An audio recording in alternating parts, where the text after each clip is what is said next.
तो हम लोग पढ़ रहे थे गांधी युग, और गांधी युग कब से कब तक शुरू होता है? 1919 से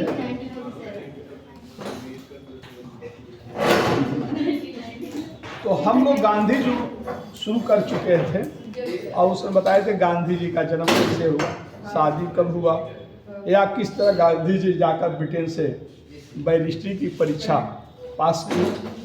और फिर हम लोगों ने कहा बताया कि 1892 में चूँकि यहाँ पर आए और वकालत किए राजकोट और मुंबई में, लेकिन इनका वकालत चला नहीं, क्योंकि ये गलत पक्ष वाले का मुकदमा नहीं थे, और अगर वकील खुद ही जजमेंट करने लगे तो उसका वकालत चलेगा नहीं। यही कारण गांधी जी के वकालत चल नहीं रही थी। उसी समय 1892 में दादा अब्दुल्ला आए, जिनका व्यापार चल रहा था साउथ अफ्रीका में।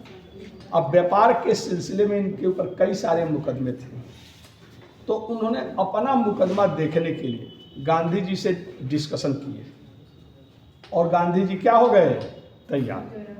1893 में गांधी जी कहाँ चले गए? गांधी जी दक्षिण अफ्रीका चले गए। अफ्रीका, दक्षिण अफ्रीका, दादा अब्दुल्ला का मुकदमा। दादा अब्दुल्ला का जो ओरिजिन था गुजरात से था। हाँ, गुजरात से था। तो दादा अब्दुल्ला का मुकदमा देखने वो कहाँ गए? दक्षिण अफ्रीका। यहाँ तक इसके पहले वाला पढ़ा चुके हैं, यहीं से पढ़ाना है। तो दादा अब्दुल्ला का दक्षिण अफ्रीका गए, और यहाँ पर इन्हें कुछ जीवन का कटु अनुभव हुआ। जब गांधी जी डरबन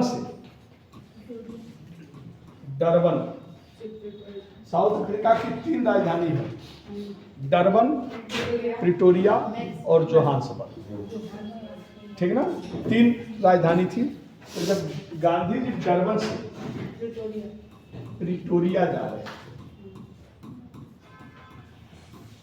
गांधी जी डरबन से प्रिटोरिया जा रहे थे, तो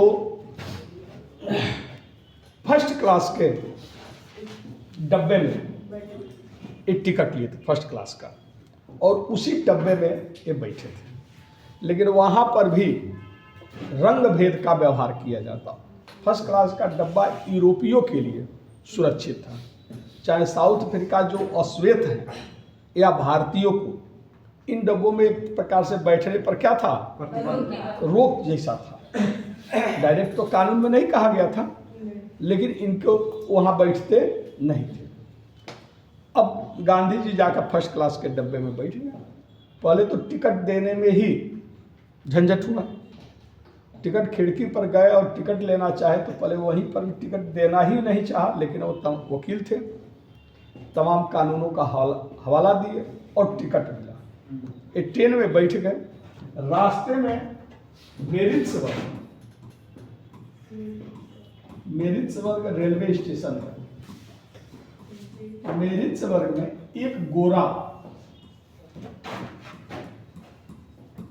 अंग्रेज डब्बे में बैठा।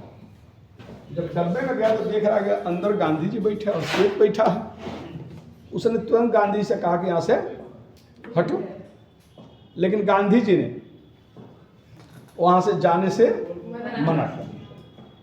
उन्होंने बताया कि भाई मेरे पास फर्स्ट क्लास का टिकट है और मैं टिकट लेकर बैठा हूँ।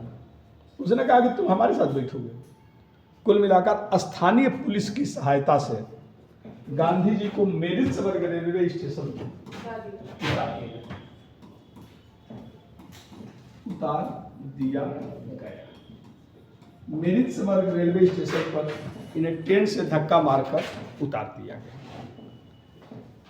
अब सुबह की ट्रेन थी, शाम को उतारा गया था। तो गांधी जी ने सोचा कि अब तो अगली ट्रेन सुबह है, क्योंकि उस समय इतनी ट्रेनें नहीं चलती थी, रात में ट्रेनें नहीं चलती थी। तो अब इनका ये हुआ कि कहीं होटल ले लो। जब भी किसी अच्छे होटल में जाते थे और वो देखते थे कि अश्वेत आया है, गांधी जी बड़े घर के लड़के थे, ब्रिटेन में पढ़ाई किए थे, तो पैसे की कोई बहुत कमी नहीं थी कि किसी तरह अपना गुजारा कर ले। तो जब गांधी जी भारतीय कितना भी गोरा होगा तब अंग्रेजों जैसा नहीं ना होगा, ठीक ना, उसका बाल भी गोरा हो रहा था। हाँ, तो वो उनको गोरे से थोड़े मतलब था, उनको अश्वेतों को हीन दिखाना था। वो अपने को श्रेष्ठ साबित कर रहे थे और वो बता रहे थे कि भाई हम आप लोग पिछड़े हैं, असभ्य हैं, बर्बर हैं, इसलिए हम आए हुए हैं आपको क्या करने के लिए, सभ्य बनाने के लिए, आधुनिक बनाने के लिए, सभ्यता का पाठ पढ़ाने के लिए, ठीक ना। तो अंग्रेज इस नस्लीय भेदभाव से वो ग्रसित लोग थे, तो उनको भारतीयों के साथ, अश्वेतों के साथ बैठना नागवार था। अरे अफ्रीका महाद्वीप का एक दूसरा नाम क्या है? अंध महाद्वीप। अफ्रीका महाद्वीप को, साउथ अफ्रीका को क्या कहा जाता है? अंध महाद्वीप। अंध महाद्वीप के किनारे कौन महासागर है? प्रशांत महासागर। तो प्रशांत महासागर का नाम क्या है? अंध महासागर। प्रशांत महासागर का नाम वो सब क्या रखे? तो क्यों अंध महाद्वीप कहा गया? क्योंकि दक्षिण अफ्रीका के लोग काले थे, ठीक ना। आप साउथ अफ्रीकन को देखे होंगे, अंग्रेज गोरे थे, थोड़ा वहाँ पर पिछड़ापन भी था। तो कहेगी तो अंधों जैसा है, दिखाई नहीं देते हैं, इतने काले हैं सब, ठीक ना। और उस महाद्वीप का नाम रख दिया सब क्या? अंध महाद्वीप। आप उसी के बगल में प्रशांत, जबकि आपका ये यूरोप है, ये आपका अफ्रीका महाद्वीप है, इधर आपका उत्तरी अमेरिका है, दक्षिण। ये बीच में जो बह रही है कौन नदी? महासागर कौन है? प्रशांत महासागर। प्रशांत महासागर को नहीं भाई, अटलांटिक। अटलांटिक जागृति पढ़े कि नहीं आप? जागृति में प्रशांत महासागर बोल रहे हैं, संत शांत है। अटलांटिक महासागर अफ्रीका महाद्वीप के बगल, जबकि ये यूरोप है और ये है अफ्रीका। यानी प्रशांत अटलांटिक महासागर कहाँ बहती है? यूरोप के भी किनारे है, यूरोप के लोग गोरे हैं, ये लोग काले हैं। तो इसको अंध महाद्वीप पर, इसी के बगल में यह महासागर था, इसलिए इस महासागर का नाम भी क्या रख दिए सब? अंध महासागर। बात समझे कि नहीं? तो अब वो इतना अश्वेतों से चिढ़ते थे कि नामे रख दिए सब अंध महाद्वीप, अंध महासागर, ठीक ना। तो गांधी जी को मेरित्सबर्ग रेलवे स्टेशन पर क्या हुआ? हालांकि गांधी जी ने काफी यहाँ पर इसका कड़ा विरोध किया था। कुल मिलाकर के वहाँ पर होटल भी नहीं मिला और गांधी जी रात भर प्लेटफार्म पर व्यतीत किए। सुबह ट्रेन आई, फिर जाकर फर्स्ट क्लास में बैठे, वही धक्का मुक्की करते हुए ये कहाँ पहुँचे? प्रिटोरिया। जब वहाँ पहुँचे तो पूछा गया कि भाई जर्नी कैसी रही, तो इन्होंने पूरी राम कहानी बता दी कि हमारे साथ ऐसा व्यवहार हुआ। तो जो वहाँ पर भारतीय थे, दादा अब्दुल्ला के जो लोग थे, उन लोग को इस पर कोई आश्चर्य नहीं हुआ, क्योंकि उनके साथ ये आए दिन घटना थी। तो वो लोग क्या करते थे, फर्स्ट क्लास में बैठते ही नहीं थे कि इस तरह की नौबत आ गई। तो वो इसके लिए अंग्रेजों को कोसने के बजाय और गांधी जी को ही डांटने लगे कि आपको फर्स्ट क्लास के डब्बे में बैठने की क्या आवश्यकता थी, ठीक ना। जब जानते हैं कि ऐसी व्यवहार होता है तो आपको बैठना ही नहीं चाहिए था, इसमें गलती आपकी है। गांधी जी कहे बात फर्स्ट क्लास की और अदर क्लास की नहीं है, जनरल क्लास की। बात है यह नस्लीय भेदभाव है और ये क्या है, गलत है। यानी इस घटना ने पूरे गांधी जी, कहा गांधी जी एक वकील बनना चाहते थे और कहा गांधी जी अब इसके खिलाफ, इस अन्याय के खिलाफ आंदोलनकारी बन गए। यानी गांधी जी को पूरा जीवन ही इस घटना ने बदल दिया। अब वहां पर इस तरह के जो भारतीयों के साथ भेदभावकारी कानून थे उनका विरोध करने का मन बनाया, अन्याय का विरोध आवाज उठाओ। और इसके लिए 1894 में गांधी जी ने नटाल इंडियन कांग्रेस की, 1894 में, 1894 में नटाल इंडियन कांग्रेस, लिखते चलेंगे लिखाना पड़ेगा, लिखवा दें तो लिख लीजिए। 1893 में ये हो चुका है गाड़ी सर, वो प्रिटोरिया पहुंच चुके हैं। हाँ ठीक, मेरिट्सबर्ग वाला घटना लिखा दिए है, लिखे। गांधी जी 1893 में कर दें। जब हो गया है तो काय पे लिखोगे, लिखा दिए है ना। सर हम लोग लिख दिए सर। आप लिखवा रहे थे। चलिए जो लिख लिया मत लिखेगा, जो नहीं लिखा है लिख ले। 1893 में गांधी जी दादा अब्दुल्ला का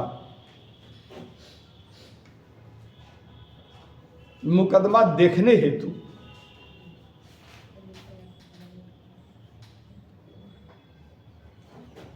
दक्षिण अफ्रीका पहुंचे, दक्षिण अफ्रीका पहुंचे।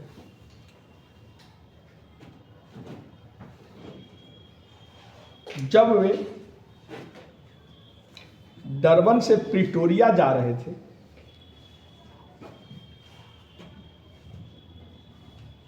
तो रास्ते में प्रिटोरिया जा रहे थे तो इन्होंने प्रथम श्रेणी के डब्बे में बैठ गए। हालांकि अनलीगल नहीं बैठे थे, टिकट लेकर बैठे थे। प्रथम श्रेणी के डब्बे में बैठ गए।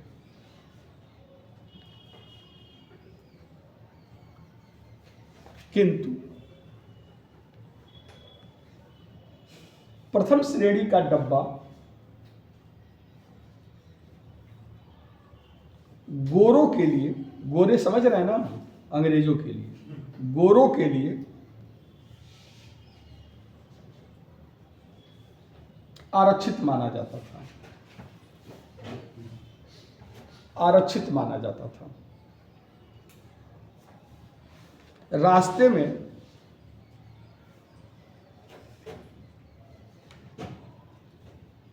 एक गोरा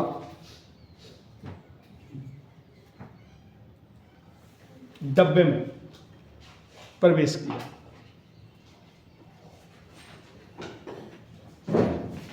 डब्बे में प्रवेश किया और स्थानीय पुलिस की सहायता से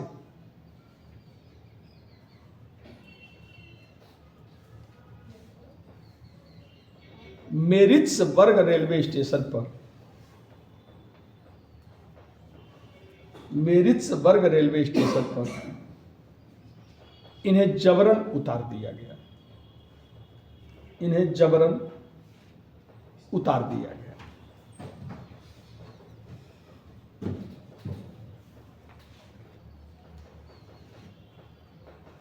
जबरन उतार दिया गया।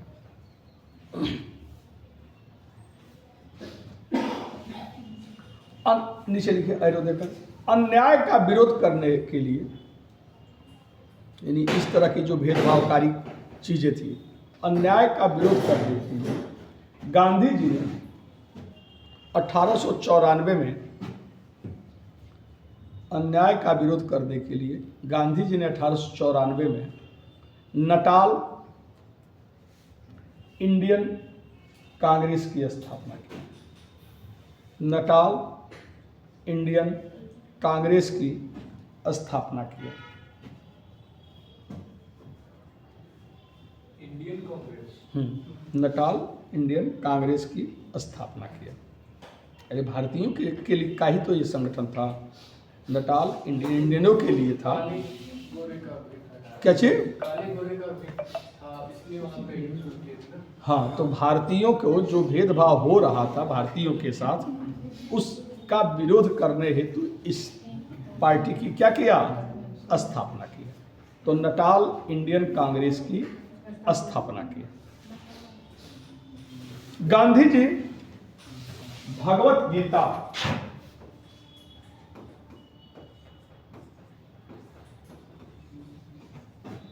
रस्किन, जॉन रस्किन, टॉलस्टॉय,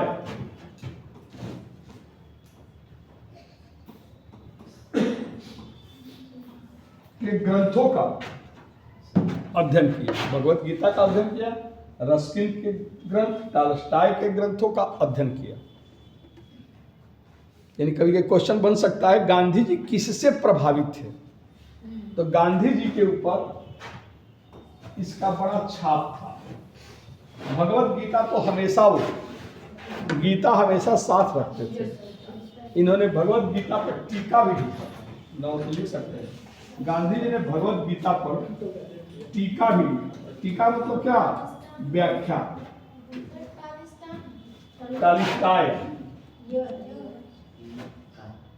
ठीक ना। तो गांधी जी के व्यक्तित्व पर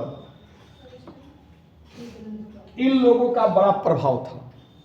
गांधी जी से कहा गया कि आप हमेशा गीता ही लिए रहते हैं,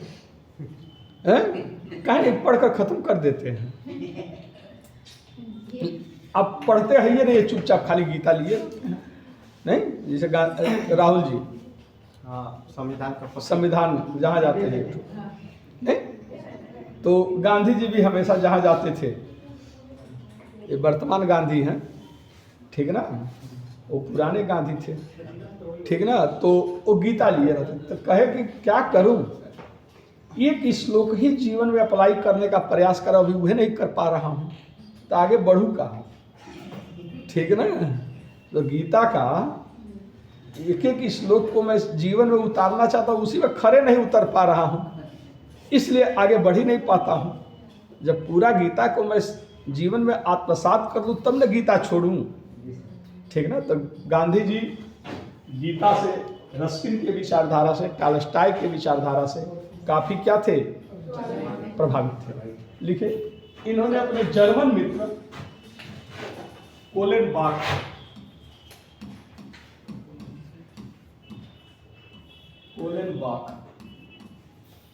की सहायता से टॉलस्टॉय जर्मन मित्र कोलेनबाख की सहायता से टॉलस्टॉय फार्म की स्थापना किया।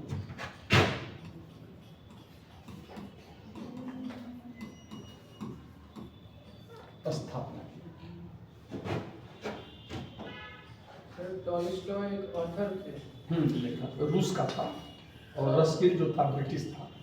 इनकी बुक थी the kingdom of God is with you. हाँ, इनकी फेमस बुक है वार एंड पीस। जी सर। बहुत कालजयी रचना है। तब चूंकि हम लोग का उद्देश्य टॉलस्टॉय नहीं है, गांधी है, मुद्दा भटक जाएगा, ठीक ना। तो टॉलस्टॉय फार्म की स्थापना की।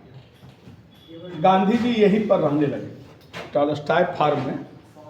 हाँ, आश्रम कह लीजिए, फार्म कह लीजिए। टॉलस्टॉय फार्म में क्या करने लगे? रहने लगे। 1903 में अपने विचारों का प्रचार प्रसार करने के लिए, 1903 में अपने विचारों का प्रचार प्रसार करने के लिए Indian opinion,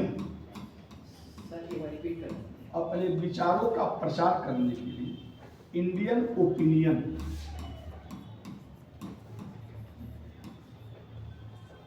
Indian opinion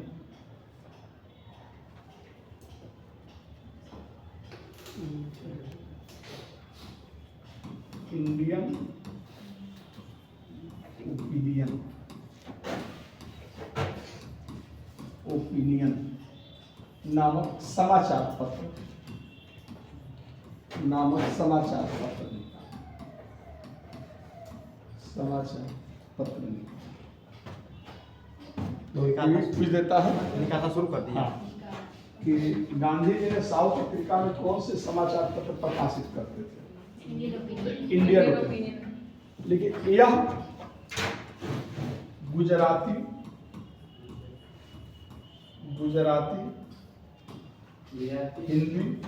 Hindi हाँ, अंग्रेजी और तमिल भाषा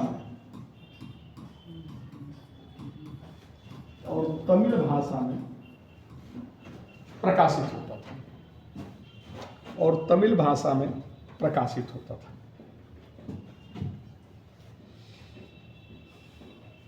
1904 में गांधी जी ने 1904 में गांधी जी ने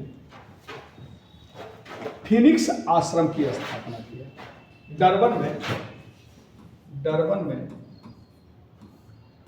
फिनिक्स आश्रम फिनिक्स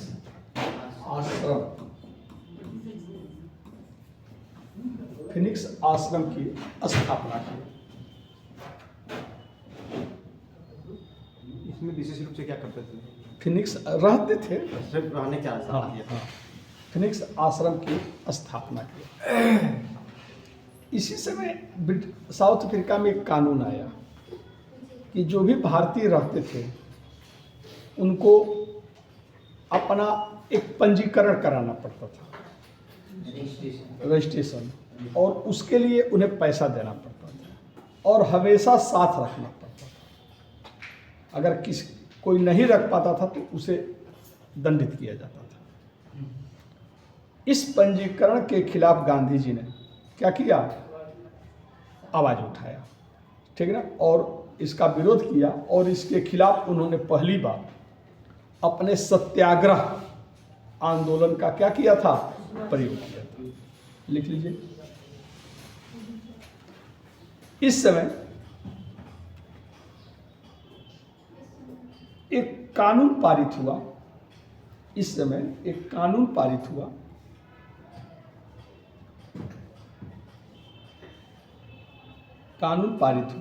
जिसमें भारतीयों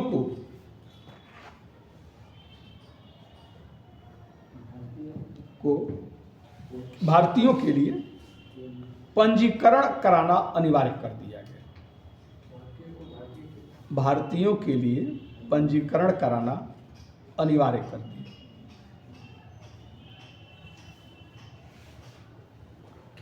पंजीकरण कराने के लिए उन्हें शुल्क भी देना पड़ता था।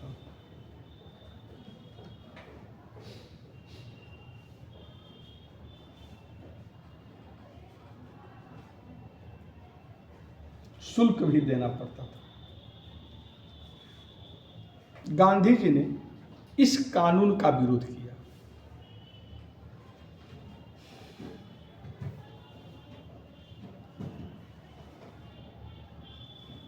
इस कानून का विरोध किया और इसके खिलाफ उन्होंने, इस कानून के खिलाफ या इसका विरोध करने के लिए, इसके खिलाफ उन्होंने अहिंसा और सत्याग्रह आंदोलन 1906 में पहली बार चलाया। अहिंसा और सत्याग्रह आंदोलन 1906 में चलाया। तो कुल मिलाकर गांधी जी ने क्या किया था? इस कानून का विरोध किया और इस कानून को समाप्त कराने में वो क्या रहे? सफल रहे। लिखिए, गांधी जी ने, नीचे लिखिए, गांधी जी ने एरो देकर, नीचे का मतलब नया एरो देकर, गांधी जी ने वहां पर कई बार आंदोलन किया था और आंदोलन के सिलसिले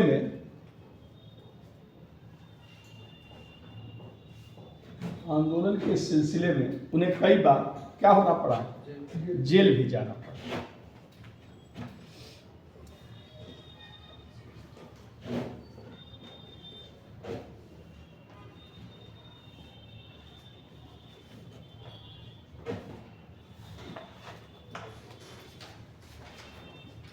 जेल भी जाना पड़ा था।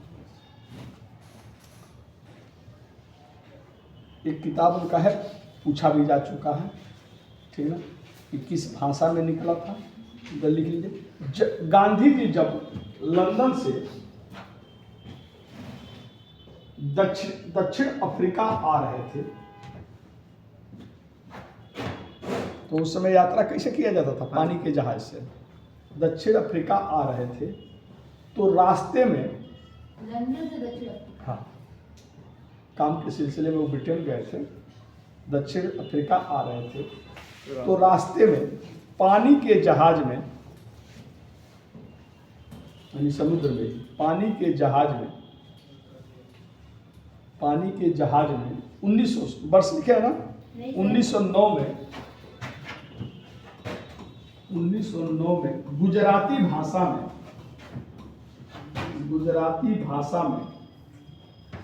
हिंद स्वराज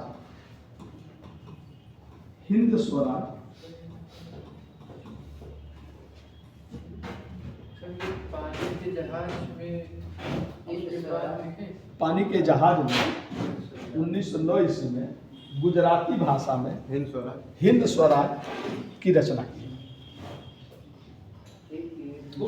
हाँ, किताब लिखा, हिंद स्वराज की रचना की, जिसमें इन्होंने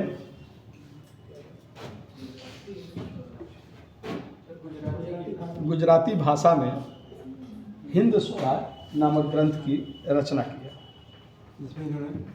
जिसमें इन्होंने स्वराज और अपने अहिंसा तथा सत्याग्रह के सिद्धांत को, अहिंसा तथा सत्याग्रह के सिद्धांत की व्याख्या की।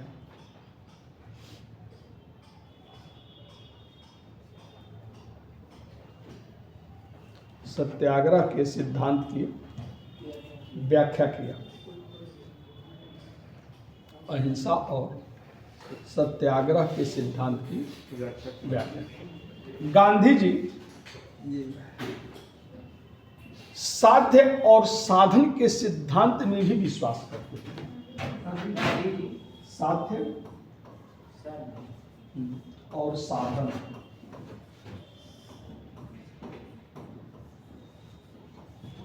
के सिद्धांत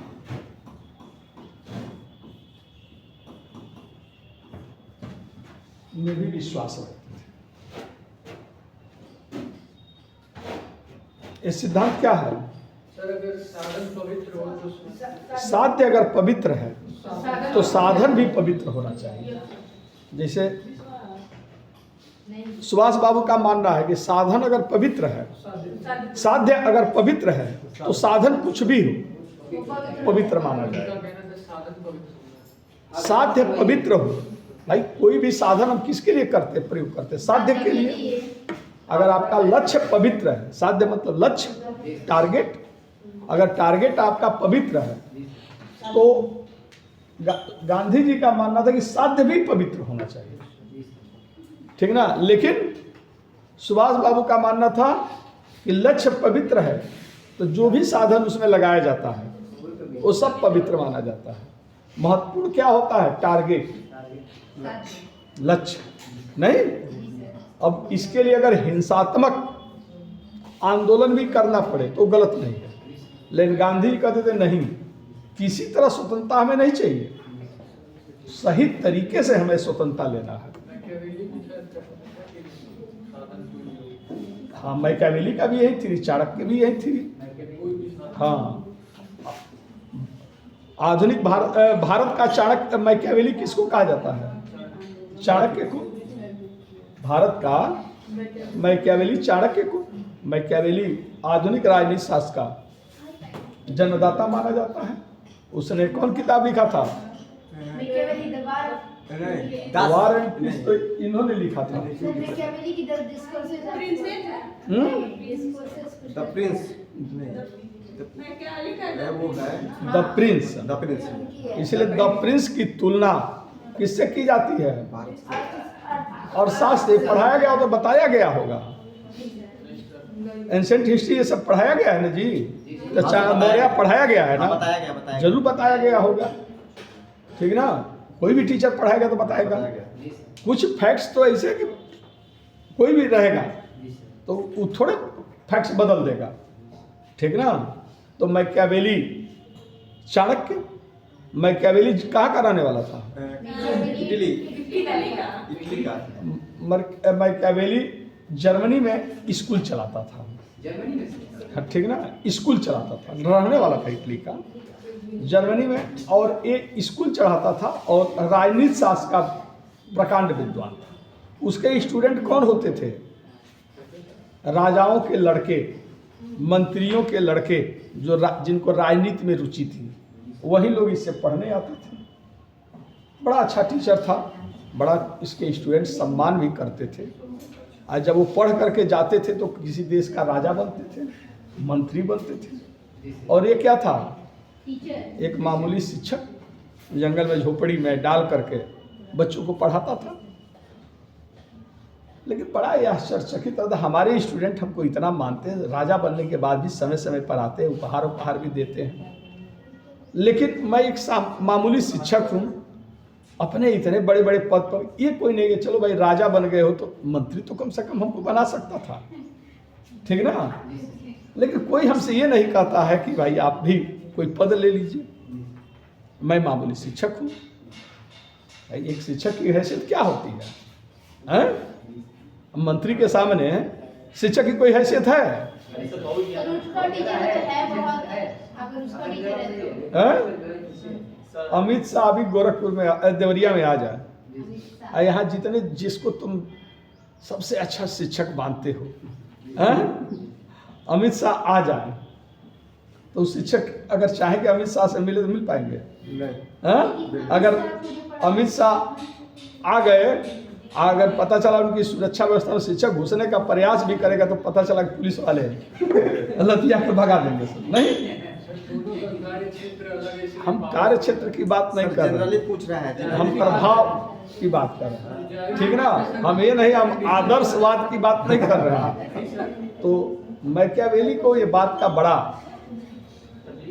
तकलीफ था। एक बार की बात है, एक राजा उनसे मिलने आया और कहा, गुरुजी आपने जितना पढ़ाया मैं उसी तरह से शासन करता हूँ और हमारी प्रजा बड़ी खुश है, कुशल शासक हूँ और ये सब आपका ही कृपा है। तो कहे, यार तुम राजा हो, अब मैं एक झोपड़ी में रहने वाला मामूली अध्यापक, कहे नहीं तुम मुझे मंत्री बना देते हो। जो मन में जिज्ञासा था उसके सामने रख दिया। कहा, गुरुजी आप दूर हैं तो बड़ा अच्छा है। कहा, आप इतना कूटनीति पढ़ा देते हैं कि आप ही से डर लगने लगता है कि अगर आप पास आ गए तो कब हम मृत्यु के गोद में चले जाएंगे और कब आप राजा बन जाओगे, ये कुछ नहीं, इसलिए दूर है तो बड़े अच्छे हैं, पास मत आइएगा। तो इतना कूटनीति पढ़ा देता था कि कूटनीति उसके जब शिक्षक इतना ही बता रहा है, अगर ये राजा बन गया तो क्या करेगा, ठीक है। तो मैकियावेली बड़ी विद्वान आदमी थे। तो हाँ, तो साधन और साध, तो उन लोगों का थ्योरी था। अब चाणक्य का क्या था, वो गुप्तचरों के ऊपर गुप्तचर, चाहे मगध साम्राज्य की स्थापना करने में, चाहे जिन उसके सेना में कौन थे, अरे चंद्रगुप्त तो सेना का सेनापति था। उसके सेना में कौन थे, चोर, चोरगण, चोरों के सरदार, आटविक मतलब जो शिकार, आटविक जंगली, वार्ता शस्त्रोपजीवी जो शिकार उकार करके चिड़िया उड़िया मार कर खाना खाते हैं, मलेच्छ, विदेशी भी थे। विदेशियों को भारतीय क्या कहते हैं, कितनों अपने को गोरा माने, भारतीयों के नजर में उनका स्थान क्या था, मलेच्छ था, ठीक ना। तो भारतीय यूनानियों को क्या बोलते थे, मलेच्छ, क्योंकि वो सब स्नान उस्नान नहीं करते हैं, ठीक ना। तो तुम कितने गोरे हो इससे कोई मतलब ठीक ना।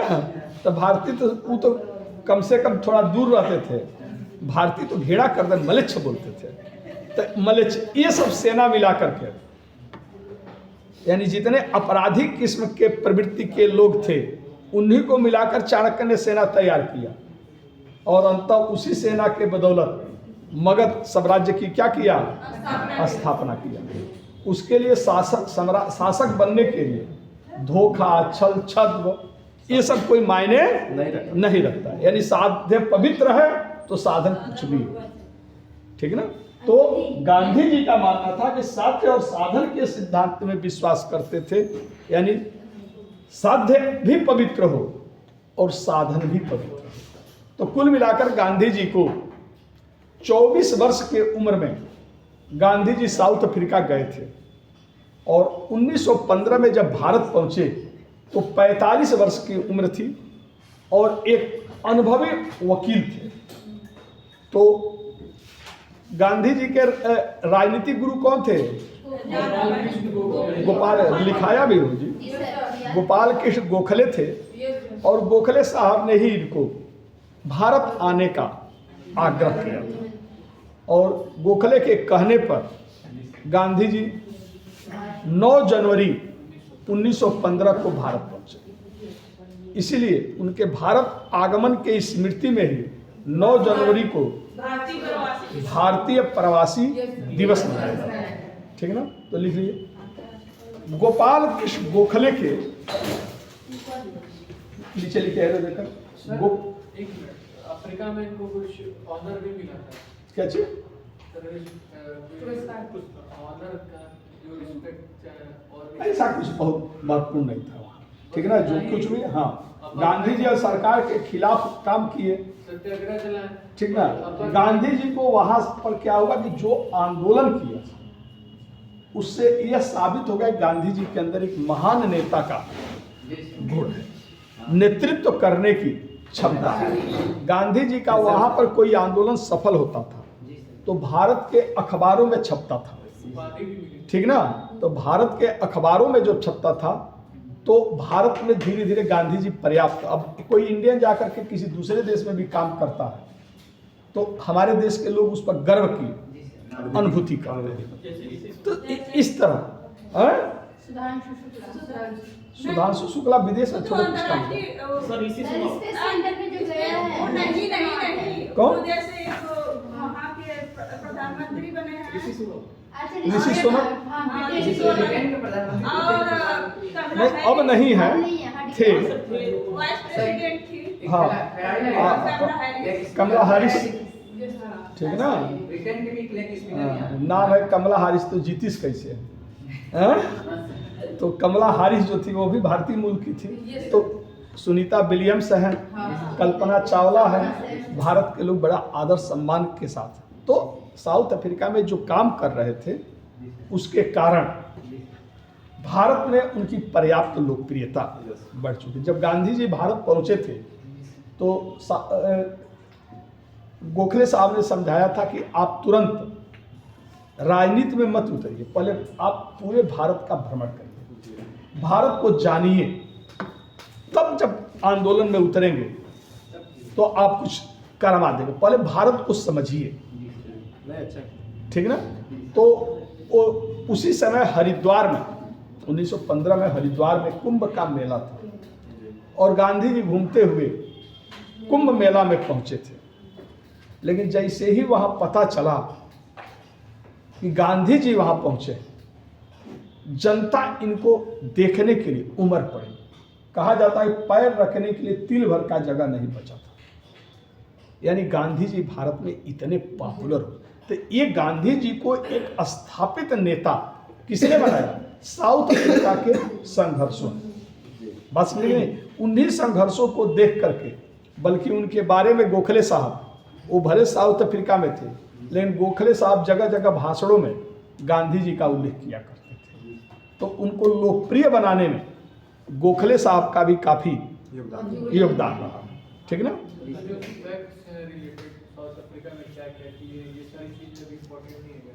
अब भारत का हम लोग इतिहास, हम लोग के लिए साउथ अफ्रीका का